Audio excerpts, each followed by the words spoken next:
Join me in welcoming Angela Johnson. Hey, Angela, how you doing today? I'm doing well. Thanks, Steve. Hey, Angela. So we're going to talk about your book, The Scrum Master Files. But before we do that, just for a second here, for the people listening, tell us a little bit about you, how you show up in the world, and why you're the Scrum Master's master. I identify as a professional people geek. And since it's Star Wars Day, emphasis on the geek, so may the fourth be with you.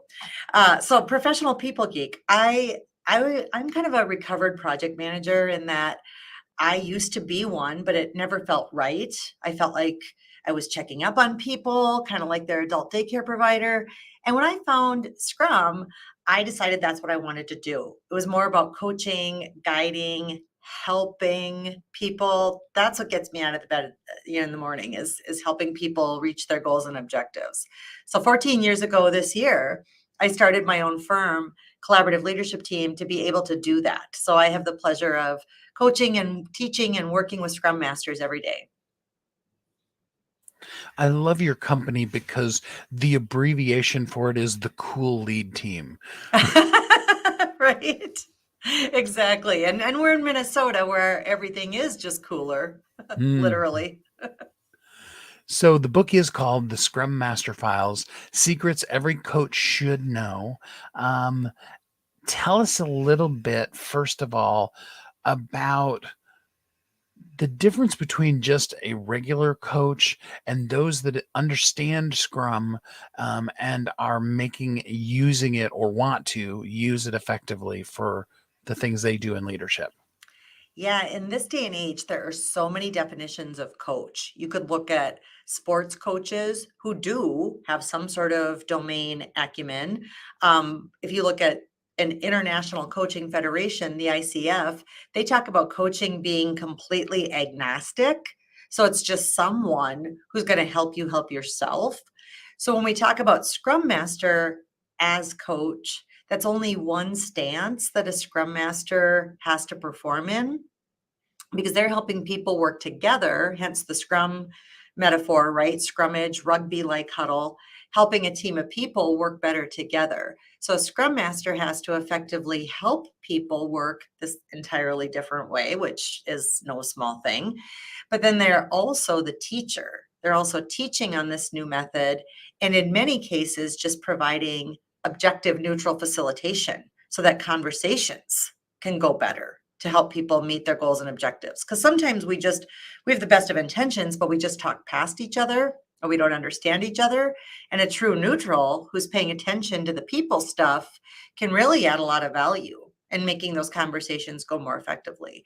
So coaching is that one stance, but they also have other stances that they have to assume. And so I've had, Scrum Masters tell me the book has been really instrumental in helping them improve. But also, I've had some managers or people leaders or people who are coaching new Scrum Masters. So that's why I'm like, hey, this is for every coach out there then. Secrets every coach should know. Absolutely.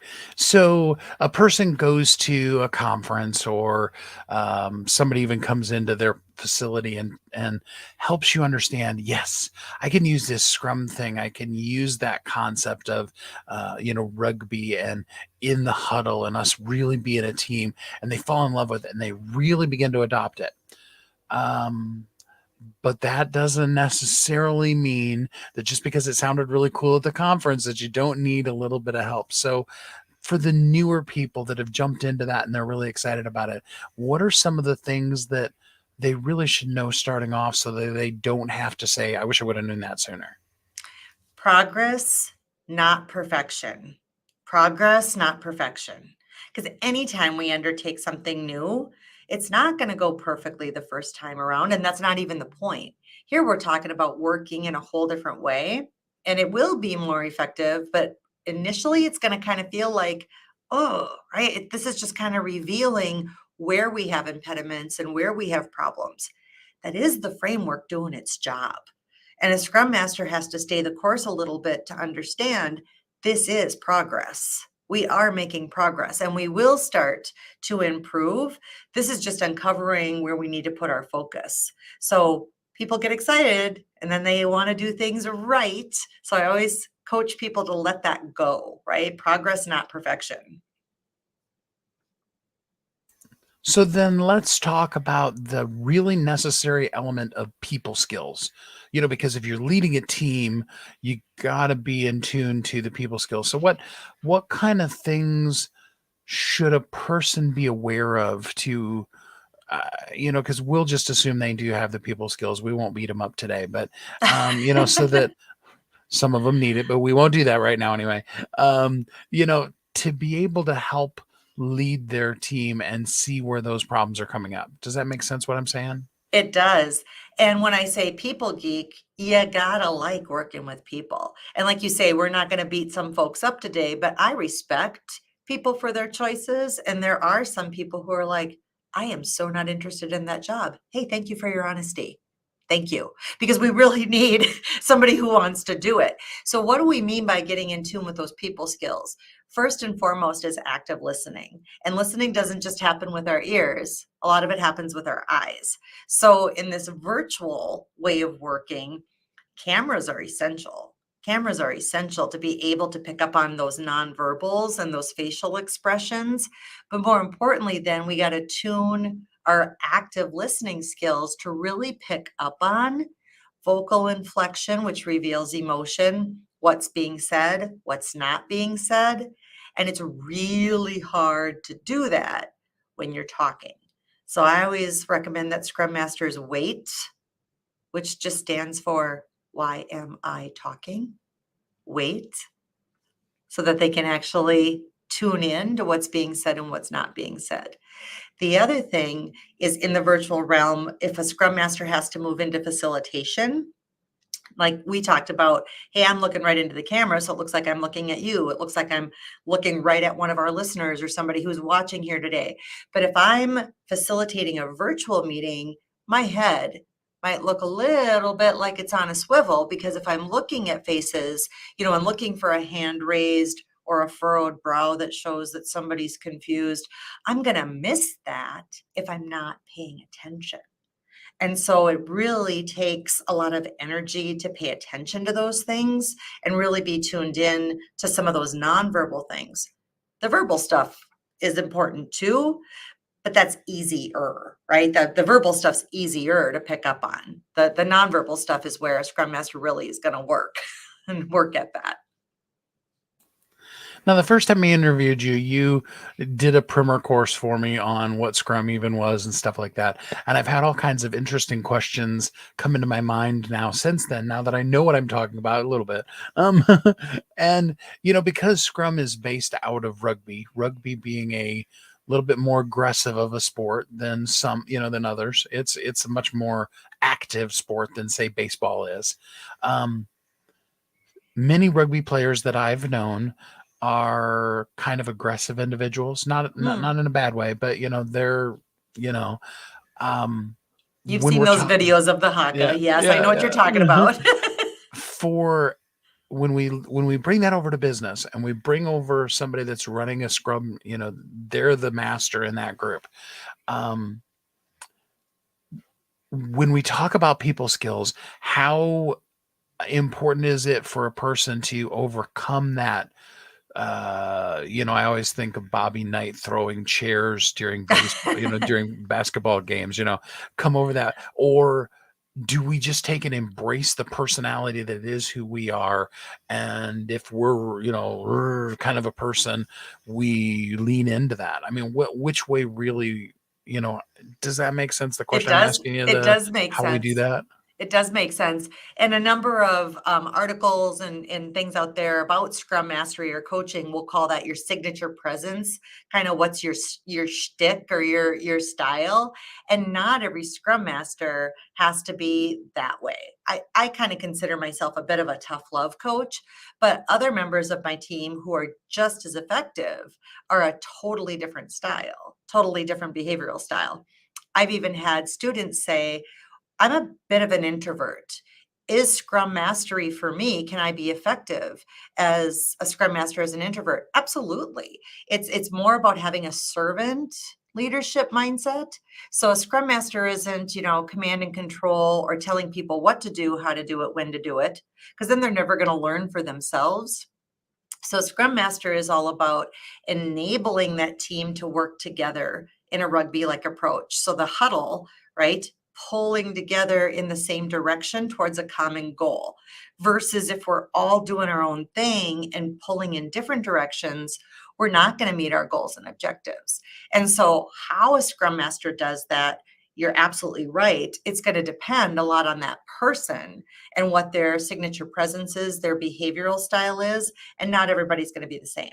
And not every Scrum Master is going to work effectively with every team of people doing the work, right? So it's a little bit of a dance, but the same is true in almost any profession, right? This people stuff is kind of warm and squishy, so not everybody, winds up playing nice with each other.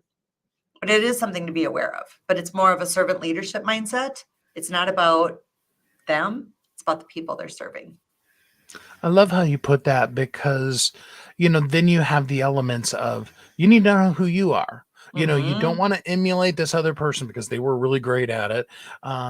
Because you can't be a version of them. You have to be you. I love that. That's awesome. So here's the unfair question of the interview. Oh, I good. want you to know it's coming so that you're all scared and nervous about it. Um, there's so much cool stuff in the book, but right now, this moment, kind of like asking you which of your kids is your favorite. What's your favorite part of the book? I'm gonna have to say the case studies, and there's one in particular because it is Star Wars Day, where I really did kind of think about, Darth Vader when he was doing his little "I find your lack of faith disturbing," because there was a situation between me and a particular CIO who is unnamed in the book to protect the guilty. But I think those case studies are my favorite part because that's what resonates with people. They see themselves right in that situation. And then they're like, oh, she's really taking us there. She's taking us right into what happened. And then she's helping us learn to avoid being in that unfortunate situation and then learning from it. So I'm really, exposing a lot of my first attempts in learning, my failures, and enabling people to take from that and either prevent being in that situation, or if they find themselves in a similar one, giving them something very tactical to do about it. So the case studies, I think, are my favorite part. Because you brought it up, and because I was going to ask it anyway, you talked about some of the mistakes that you made early on in your learning. Um, what is the thing that if you could go back in time and teach the new version of you that just started into Scrum Mastery, what is the thing that you would tell yourself? It's not about doing for other people. Coming from something like project management, where we were told, run around and get everybody's updates. You publish all the status. You do all the stuff for them. You go beat them up when we're not meeting the date. I, I wish I had known it had nothing to do with that. That, okay, by doing those things, you're ever so slightly undermining another person's accountability. You're undermining their ability to own their own work. Because we say we want accountability. I don't know any company that says, oh, yeah, people can, do what they want and not be accountable. Well, then the very first thing the company does is give them adult daycare providers to take the accountability away. So if we want accountability, you got to let people experience it. And so my first Scrum Mastery experience, I was just acting like a project manager. I didn't know any better. And I learned the hard way. So I really wish I could go back in time and go, hey, dummy, get your hands off the team's work, right? Stop that. I love that. And it just cracked me up, the adult daycare providers, because there are so many managers that that's all they do. Right? Well, and I think sometimes they don't know what to do with themselves or they don't know what to do with their time.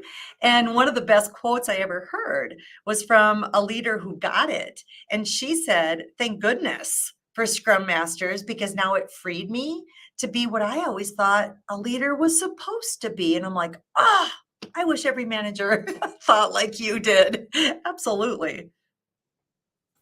I love that. And I did just, for people who didn't see it in the description, I did just put in the comments the link.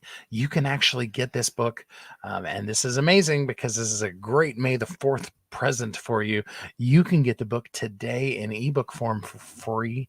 Really awesome opportunity for you to get it. And then you're going to want to end up getting the print book because you're going to dig through that and highlight and underline. It's one of those kind of manuals. So go to the comments and or look at the description and follow that link and get that today for free. So Angela, before we go, I want you to give the wherever they are in their journey of being a Scrum Master, give them some words of encouragement so that they can understand that they can do it. Absolutely. Learn from your mistakes. Because so often people get hung up on, did I do it right? Did I do it wrong? Gotta let that go. Experience is the best teacher. Just learn from the situation, take what you can from the situation, and always be improving. Always inspect and adapt. Always be improving. I love that inspect and adapt phrase too. We could do a whole show just on that. Right? All right. So, like I said, the link is in there for people who want to get the book today for free. But for people who they want to jump over to the next step and or they've already gotten the book, how can they work with you? How can they get in contact with you? Scrumfiles.com.